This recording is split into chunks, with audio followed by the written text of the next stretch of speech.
You are listening to KC Sports Network, the #1 podcast network for today's Kansas City sports fans. With former players from your favorite teams, informed perspectives, and former insiders, this is the place for you. KC Sports Network is proudly presented by Emprise Bank, your partner in possible.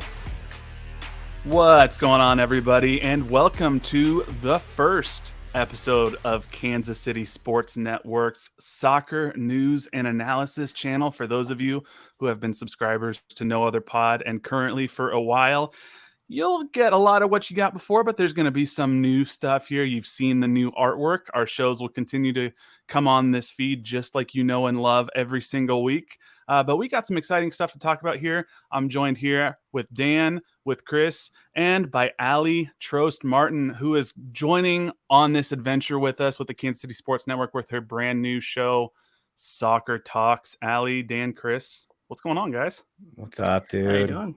Nothing much. Just excited to be doing this and excited to have the World Cup starting in just a couple of days. So there's a lot to be excited about in the sports world, even though most people are like, I thought the seasons were over for the teams. No. Does not end. Well, this is great. Never stops. It's wild. I don't even know how we're in the same conversation as Kansas City sports darling, Aly Trost Martin. I don't know if she's doing soccer or MMA this week, but, you know, she's very busy. Yeah, I always love, like, anytime that I I'm at like these Invicta shows. I've been working with Invicta FC, which is an all-female promotion. So fun, so badass. I think I can say that on here. And every time I'm there, I'm like, this is so different from soccer. I mean, you just get like two totally different vibes, but it's been really fun. It kind of pushes me a little bit and challenges me in some fun ways. So I don't know, maybe I'll sneak some MMA into my new show. I'll get creative with it. That's awesome. Well, we're known for going on a few tangents a time or two on No Other Pod and currently, so it'll fit right in. Love it. Yeah, well, I mean, that's what it's all about. We're so excited to be part of the Kansas City Sports Network. It's an established Kansas City podcast network, but it's going to be more than just podcasts. We're going to have live shows. There's going to be community initiatives. I think our plan for this is we really want this channel and what we do to be Kansas City's go-to place for soccer news and conversation. Aly, I know you have this new show that you're starting called Soccer Talks. Do you want to tell us and our listeners a little bit about what you expect that show to be, what your goals are, and why they should be listening? Yeah. So, I mean, the whole reason, just to like rewind, that I even got into sports broadcasting was because I love interviewing. Like, that is hands down my favorite part of my job, this career, and why I have loved sideline reporting for Sporting Kansas City the last 2 seasons. And I have been following KC Sports Network, of course, since this launched, and BJ's done a great job building this entire platform. And so I really wanted to create a show where I could just have conversations about soccer with athletes, with coaches, with media members, both locally and nationwide, just finding ways to connect fans to the game through some stories and maybe like going a little bit, kind of off the record a little bit and finding ways to blend the storytelling that I love to do with the interviewing part that I love to do, and hopefully create some really good content for you guys all listening. And I also just love the ability to create shows of a variety of lengths. I mean, it could be short form stuff. It's not all just going to be interview content. I'm brainstorming a lot of fun segments, so I'll be crowdsourcing for some feedback on those. But I really just want it to be a place where, I can use my voice, my platform to bring fans closer to the game. And of course, like I said, it'll not just be Kansas City, but there will always be some sort of local flair to every show. And I'm excited to find ways to keep growing soccer in Kansas City. I mean, as you guys know, it's such an exciting time to be a soccer fan here. It's Kansas City, the Kansas City Current coming off of what was an incredible season last year and just their second year in the NWSL. And then the World Cup coming to Kansas City in 2026. So I think it's just such an exciting time. I think the growth of soccer, not just here in Kansas City, but in America is just, we're on the cusp of something really exciting. And so I just wanted to find a way to do what I love on, a platform that I respect and think is just perfectly suited for this. So I'm really looking forward to it. That's awesome. And it's going to be, it sounds like men's soccer, women's soccer, youth soccer. All of it.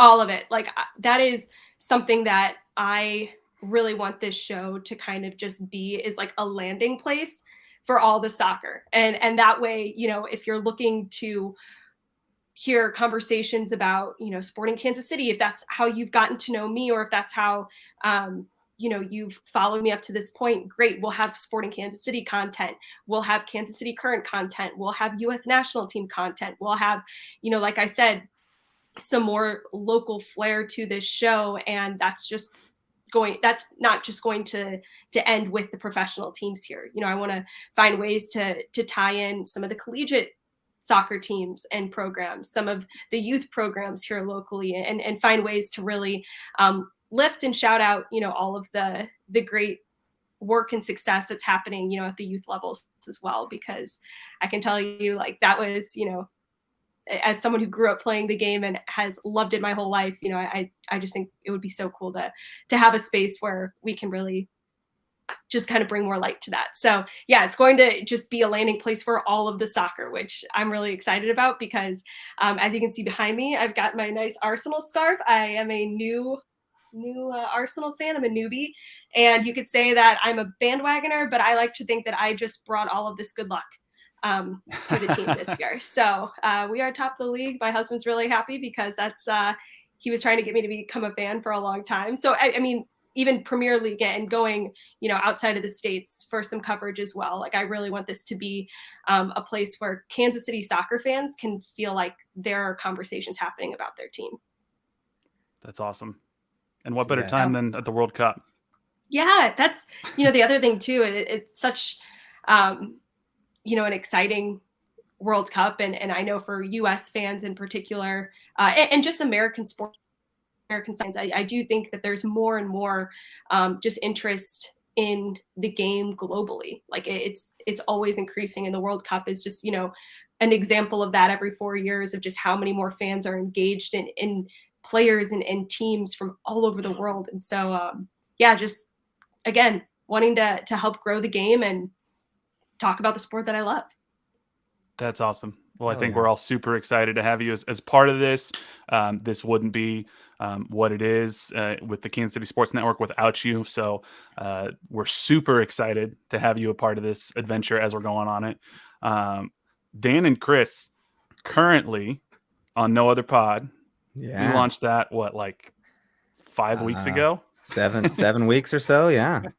So what's on the docket for currently, and maybe for those of our listeners who haven't yet listened to currently, what is it and what are y'all about? For those who haven't listened, what are you waiting on? This is an exciting sport, women's soccer. So you know, we're just talking about the finalists, KC Current, and me and my good buddy Chris, known him since about 2014 or something, 2015. I don't know. Our friendship, sporting game, I believe. Yeah, our friendship has no timeline, my friend. It's forevermore.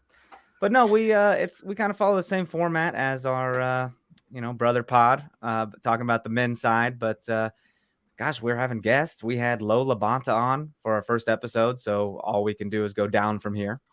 And you know, Danny Welniak came on from the press side over there, communication side, that is.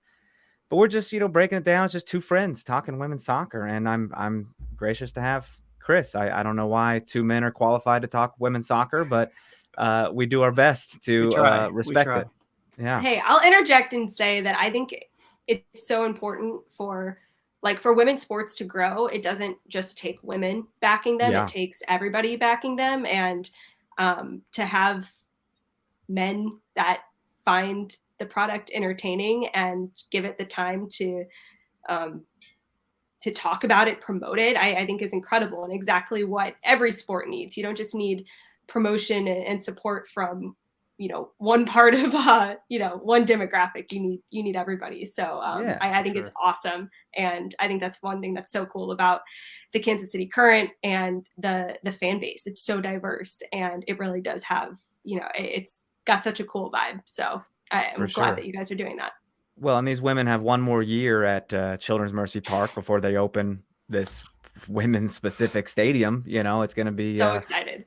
It's coming hot and fast, so we're excited about it. Yeah, I completely left that out when I was talking about all of the like growth of soccer in Kansas City. Just this groundbreaking new stadium, the first of its kind here in Kansas City, like unbelievable. Well, and why wouldn't you want to be a part of that? If you're a soccer fan in general, by the way, women's soccer, they flop less. I'm just going to go ahead and say that. They when they get fouled, they pop right back up. The men like to do a couple roly-polies every now and then. They don't have the luxury. It's so funny, though, that you say that because my parents went to their first current game last year. It was when I was working the sidelines for CBS, and they left that game being like, those women are so like, I mean, they had watched some games on TV, but I think like to be up close, like I encourage anybody that hasn't been to a game, like it's just, you can watch the game on TV and it's great. You know, it's a great product, but like going in person, it's just a different experience. And I mean, they fight, like they are tough. Absolutely. You know, and this side of things, like the reason I brought Chris in, he knows more than just Kansas City Current. He's very in tune on what's going on in NWSL in general. He just sent me something yesterday about a Haitian striker that may or may not come to Kansas City. And I was like, where are you getting this? First of all, it was in French. And I was like, how dare he send me different languages? I don't like this. And I'm like, oh, I guess I can hit translate. I don't know. I didn't know you knew French, my friend. But going back to what you can expect from us, we're going to go over, pre-match breakdowns. We're going to go over recaps, roster moves. Right now is a big time with roster moves. We're going to have interviews. Like Dan mentioned, we had Lola Bonta, Danny Welniak. We're going to continue that and get interviews. But most importantly, we're going to engage the whole Kansas City women's soccer community, bring everybody, together kind of under one umbrella. And that's something we're all really excited about. Yeah, that's awesome. Yeah, this is great, you guys. We're really exciting, and I'm excited to be, I guess, like almost the connector between the two. Like I think, it's great to have like a sporting focused and a current focused, and then there will obviously be spillover. Sure. I'll have you guys on, vice versa. It's going to be a lot of fun. For sure. Totally. Yeah. We've had you on before. It was one of our best performing episodes. We've been wanting to do it again. And then this materializes and it's like, oh, wow, it was meant to be. Yeah. Well, you guys can't get rid of me now. So you know where to find me. Dan, when we started No Other Pod, gosh, it's been more than 5 years now. It was September of 2017 after Sporting Kansas City won the U.S. Open Cup. And we were recording directly into like GarageBand with our iPhone headphones. And then when we were done and I went to applepodcast.com and was like, okay, I'm ready to upload, and realized that's not how any of this works. From there to where we are now with Aly's show and currently and No Other Pod, like I don't think I ever imagined that we'd have this opportunity. Maybe you did. Bro, we have a producer now. There's a guy right now listening and watching us, and we're like, that's kind of cool. Yeah, it's pretty cool. Incredible. Well, and it's, I think something that is like really cool about this time, like that we're in, is like anybody can create content online, and like you have to start somewhere. I mean, I used to somehow go down on the field at Children's Mercy Park and interview Peter Vermees on my Nikon camera with like a janky microphone from Best Buy plugged in, and somehow was like down there next to like Carter and the legit team broadcast, like, okay, I'm ready for my interview now. Like I've been to so many stadiums, like teams do not do that. So like, one, shout out to Robo and the sporting communication staff for even letting that happen for a little bit. Yeah. And two, like, I mean, similar to you guys, like I was using iMovie to edit these things up, pop a little lower third on there. And like my computer's about to blow up because I'm putting so much footage on it and like posting those interviews to Twitter. So it's like, you do just have to like start. I think if there's anything I've learned, if you want to just create something, like you can do all the planning and thinking, and like you want it to be perfect, like just start doing it and see where it goes. And it's been so fun to follow you all with No Other Pod. I mean, it's such a great show. I've always loved listening, and just to see where it's grown from there is so cool. So well, thank you. Kudos. It means a lot. Look at that. That's awesome. I mean, we're gonna keep doing our thing. It's still gonna be the same. No other pod every Wednesday morning. That's the plan that you're used to. Same feed. You don't have to do anything different to download it. You'll get Currently the same way, and you'll get Soccer Talks with Aly right there in that same feed. So just more soccer content for you to consume. Dan, I'm sure we will continue to go on all sorts of ridiculous rants every single episode. That's not changing. So I got to be me. I can't be anything other than me. So yeah, on the last episode, you talked about your Zeusy Jesus hair, and you're working on the abs to go with it. So giving some major Zeusy vibes. It's pretty wild. The abs are harder. I'm never gonna get those Zeusy abs, but I'm working for sure. I don't think many people will in their lifetime. A little rough. Don't feel too bad about that.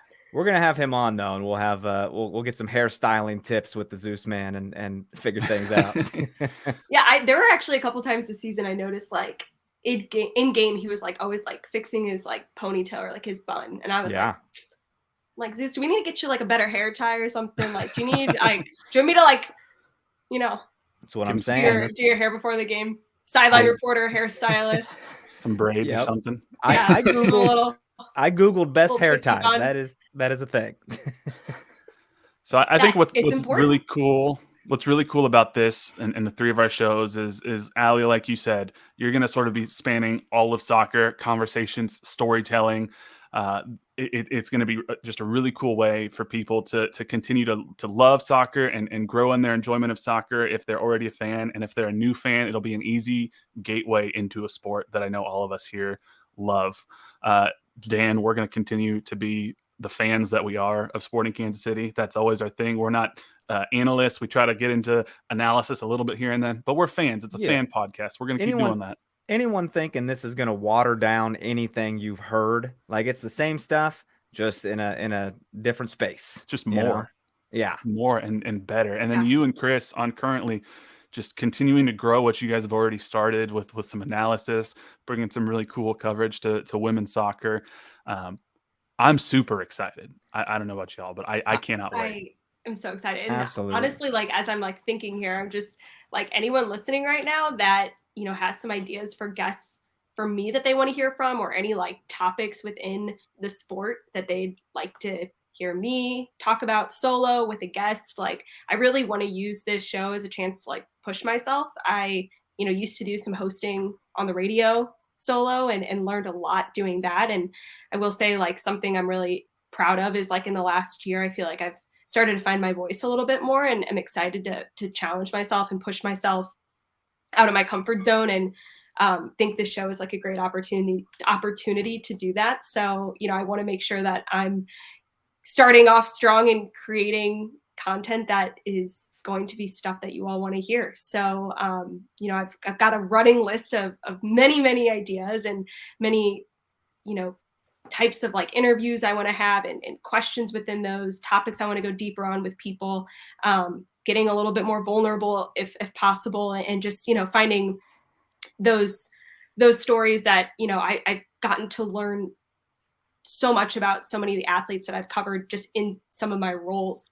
And so many of those stories sometimes don't even make the air because, you just don't have time during a broadcast. So, I want to use this as an opportunity to do that as well. And like I said, want to, have guests on it and talk about things that are of interest to all of you. So you can tweet at me. I'm on Twitter way too much unless it like shuts down in the next 15 minutes or whatever.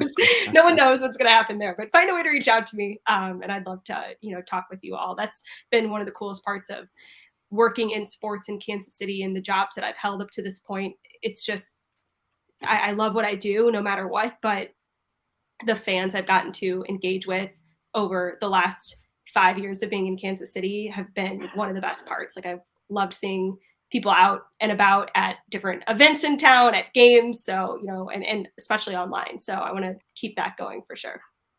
That's awesome. Yeah. Aly will always, whether she is or not, she'll look real happy to see you, because she's always looking happy. I'm generally in a good mood. So you're always in a good mood. Even with this sinus infection, you're over here having a blast. I really hope that doesn't come through on no one knows. I've already reached my max dosage in sinus medicine, so I know I can't. It's almost bedtime. It's almost bedtime. Well, Aly, Thank you so much for being a part thanks, of this. guys. We are so excited. Dan, Chris, So I'm excited. super excited. This is awesome. Aly's on Twitter at Aly Trost Martin, I believe is the Yep. handle. So Oh, you yeah. can follow her, tweet at her. Yeah. You can find us at No Other Pod, at Dan Kooser, at Chris Wright 21, and at JC Mack 03. Yeah, give it up to Chris for doing 7 episodes and getting us into this deal. So, way to go, Chris. Go, Chris. It's awesome. I love it. Well, thank you guys so much. Y'all, we appreciate you as fans, as listeners, as subscribers. This is going to be really cool. This is an exciting adventure we're on. This is just going to grow our community that we've already built. Super excited. Stick with us. And there's so much more to come, including right now, we're going to actually throw it to a World Cup preview that we've done with Brandon and Josh from Always Cheating. They're doing a daily 15-minute World Cup podcast called the World Cup Minute. So we talk a little Group B, little U.S. men's national team, a little World Cup. So we're going to throw it to that right now. All right, y'all, we are back, and we have a very special segment here for our first launch episode on KC Sports Network. We are joined by Brandon and Josh from the Always Cheating Premier League podcast. They're a podcast that covers the English Premier League, and they're doing a special daily podcast during the World Cup called the World Cup Minute, 15 minutes daily, day one, every day through the World Cup. Pretty cool. Brandon, Josh, thank you all for joining us. It's great to be here. Josh and I both hail from Michigan, so I feel like there's, Midwest, that term can be misused, but I feel some kinship with the Kansas City area. Okay. Sounds good. Michigan, I think Detroit City FC up there. I've always wanted to get up to a game and see them because they got a crazy atmosphere. Great atmosphere. Great. I feel like the image too. It's like that Detroit, the statue, Spirit of Detroit. The Spirit of Detroit. Yeah. It looks really cool. Well, thank you all for joining us. We want to talk a little bit of World Cup here, a little bit of U.S. men's national team, Group B, which obviously has England in it. So you guys are probably very familiar with a bunch of the players that are on the English men's national team. And, Dan and Chris, maybe I'll start with you guys. We talk Sporting Kansas City. We talk the Kansas City Current on our podcast. We try to touch on the men's and women's national team, but what are your expectations going into this World Cup? I think a lot of U.S. men's national team fans, some of them are hopeful and some of them are a little bit cautious knowing what happened 4 years ago. So where are you guys at right now?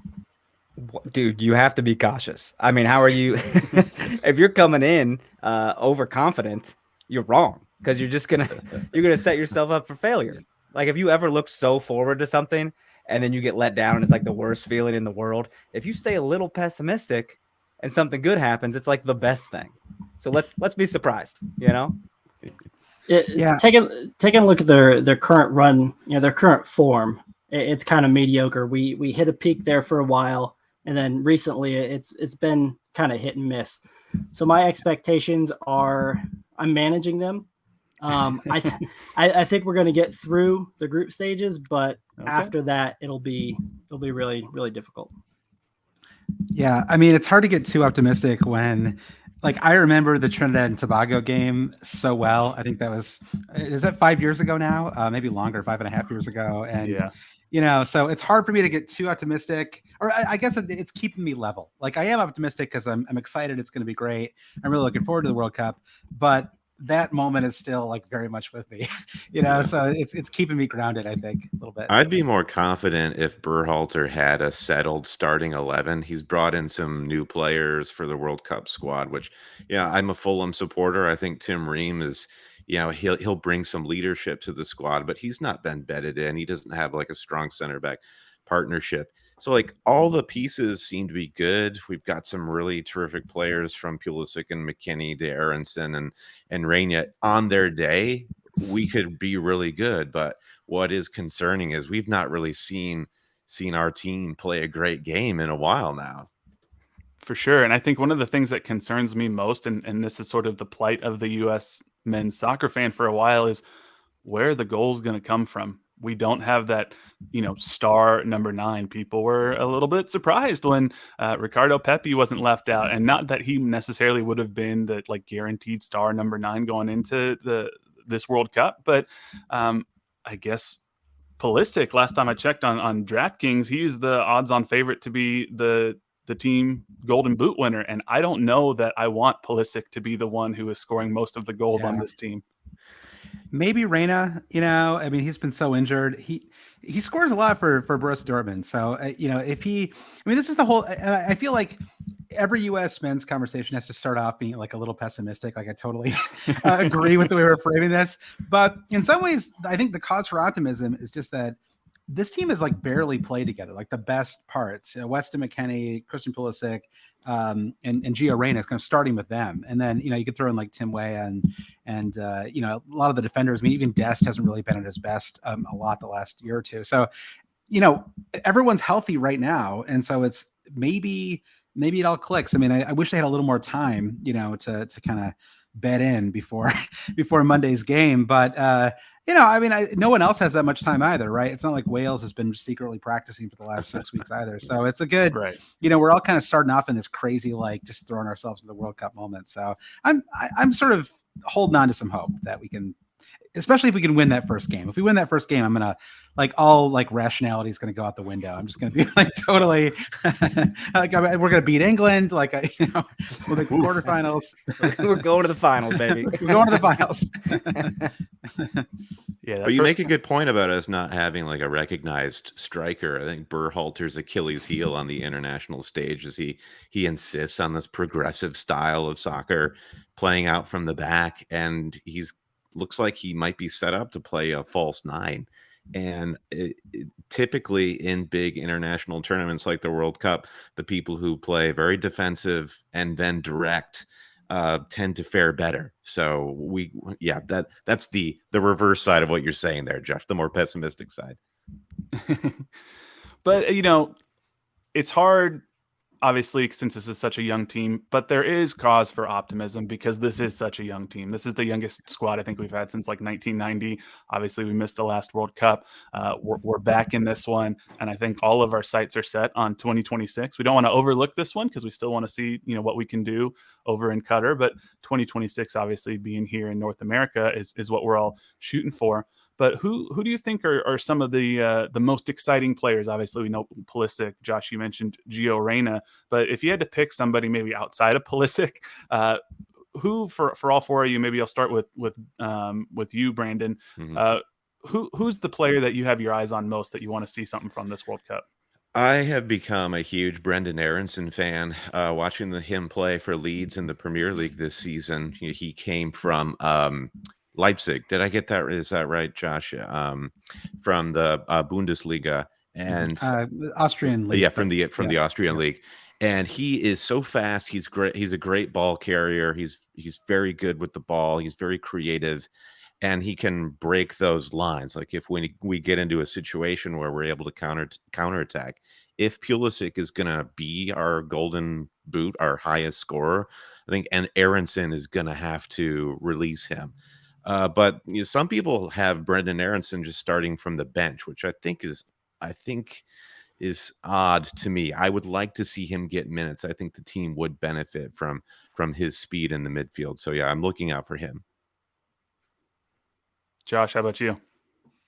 Yeah, and it's, by the way, it's RB Salzburg. I think that's what he's part of that Red Bull empire. One of these into the States, one of these RB teams. Yeah, exactly.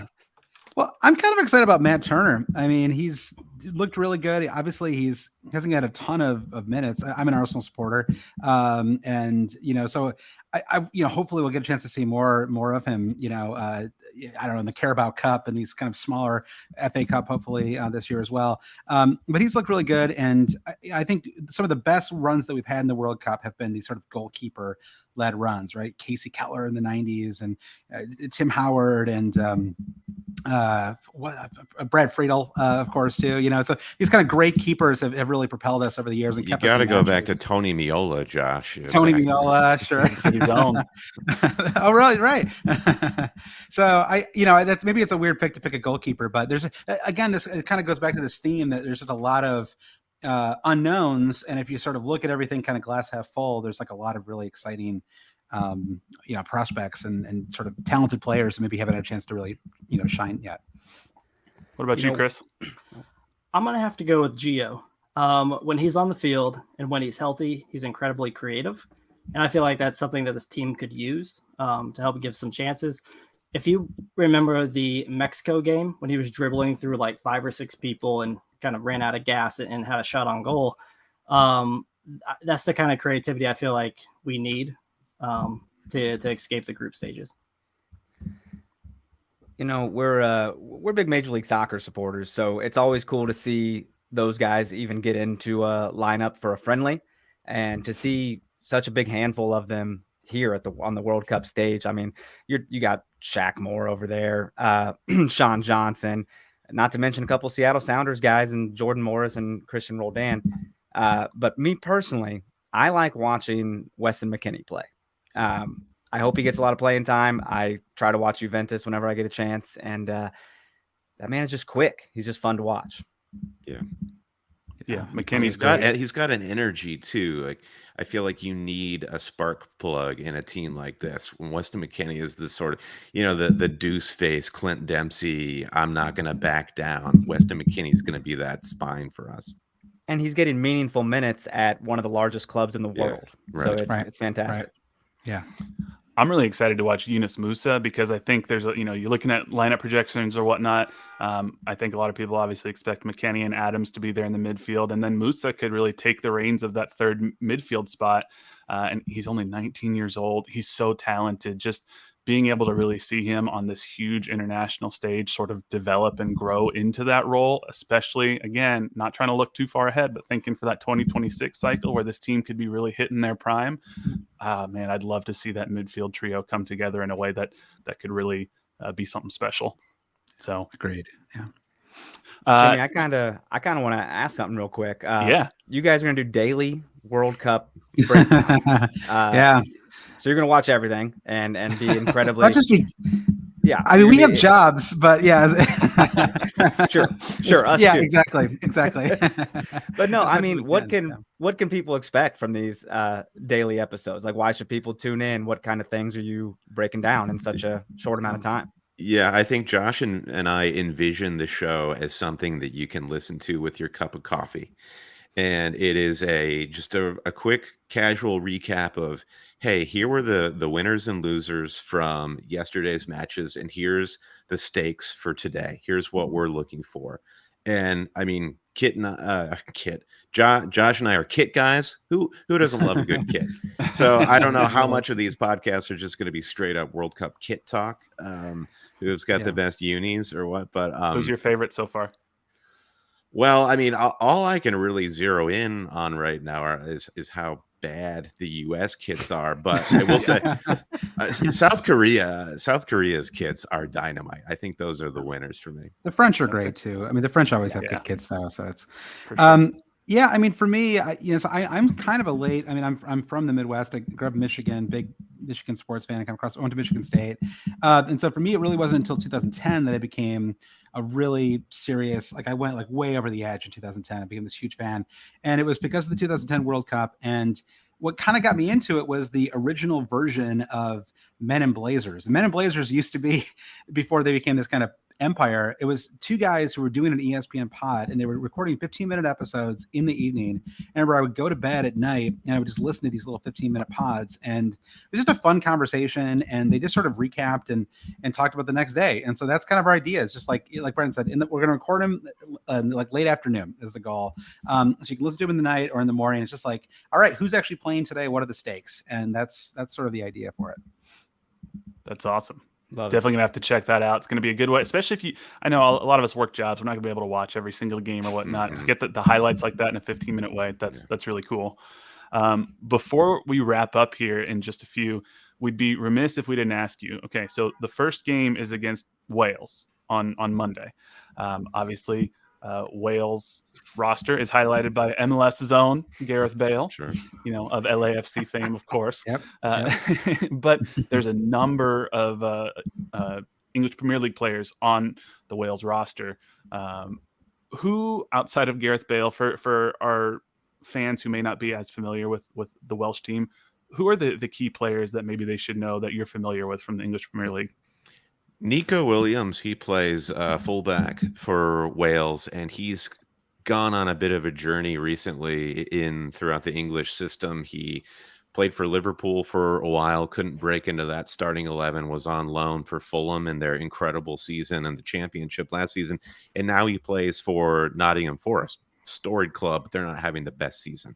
But what I'm looking for him with Wales is, as you mentioned, Gareth Bale is up top. He's a great target man, and Nico Williams is an incredible crosser of the ball. So I think the U.S. is going to need to close down Nico Williams really quickly to stop him getting that ball into the 18-yard box.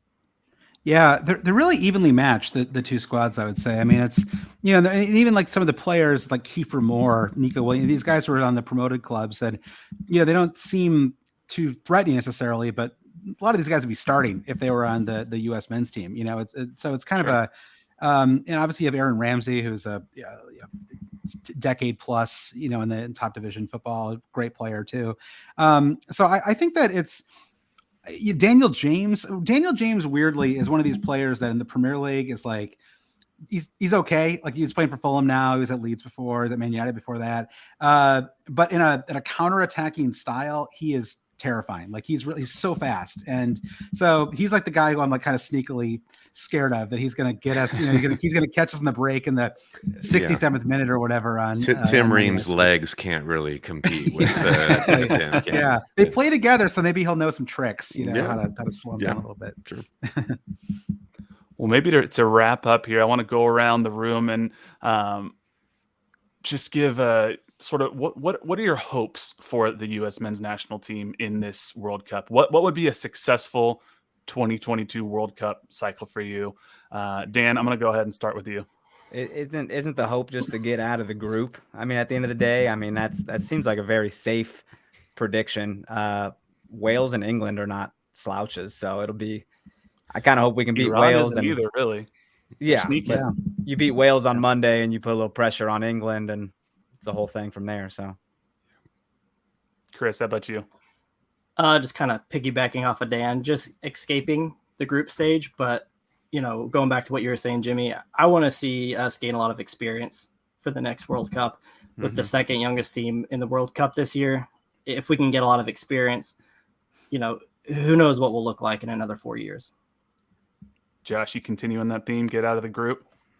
Yeah, get out of the group. And if we could win one, I want to get out of the group too, because I want fans in the U.S. to get into it. I think it's going to be a little bit of a slow burn here. It's going to be a real fast turnaround from international football. Obviously, NFL is happening right now too. Again, college football. But I think you get in that early December week, it's like you're kind of freeze up. You only have the college football, like it's like you have the league championship games and things like that. The schedule's a little more open, so I want us to still be playing when that happens. So yeah, I mean, pure broadcast schedule logic here. I like this, Josh. yeah. Well, but I if we got to the quarterfinals, that to me would be a huge win. So that's, I guess, second place in the group, maybe in quarterfinals. That'd be like my, I'd be pretty excited about that. So we'll see. Obviously, that requires us to win a round of 16 match too. I mean, for me, I think we've already won. After the heartbreak of missing the last World Cup, just the amount of coverage that we're already seeing here in the U.S., the fact that we, Pulisic is doing, I think I saw he was doing a Bose Bluetooth speaker ad. That's victory. That's the amount of exposure I think we can expect. Yeah. And then beyond that, I just don't want to finish last. I don't want to be the worst team in the tournament. Yeah, to get out of the group, I think is great, but I agree with everyone. Given the young age of this squad, the experience alone, so long as we put in some good performances and are able to have some pride in those performances, I'm not sure the results are going to matter all that much in the long run. Hey, at the end of the day, this entire squad is not even old enough to have their own insurance. All right. They're still on their parents' insurance. Right? It's very serious. They're very young. I'd love to get out of the group too, but I think if we can come out of this World Cup sort of having a better idea of like, this might be our 11 going forward. Mm-hmm. We've kind of worked out some of the kinks. And I know there's some players who didn't make the cut, whether it be Pepe or It seems like Stefan has some things to work back through to get back into the picture, but I'd like to kind of have some level of confidence of like, okay, we kind of know what our core 11 is, and maybe we fill in some holes here and there, and also have some confidence in Greg Berhalter, because I know there's been some wavering confidence in Greg Berhalter. So if we can come out of this knowing, okay, you know what, Greg seems like he's the guy, and this seems like our 11, and we're on a good trajectory for 2026, I'll be happy. If we get out of the group, cherry on top. Mm-hmm. So Yep. Hear, hear. Well, I think that's about all we got time for right now. Josh, Brandon, again, daily podcast during the World Cup called the World Cup Minute. Their podcast is called the Always Cheating Premier League Podcast. I assume people can find it, anywhere they get podcasts. Wherever fine podcasts are sold, all this information is at our website, alwayscheating.com too. Awesome. Well, sounds good. Thank you both so much. Dan, Chris, as always, pleasure to be with you. And go U.S. men's national team. We'll see what happens starting Monday.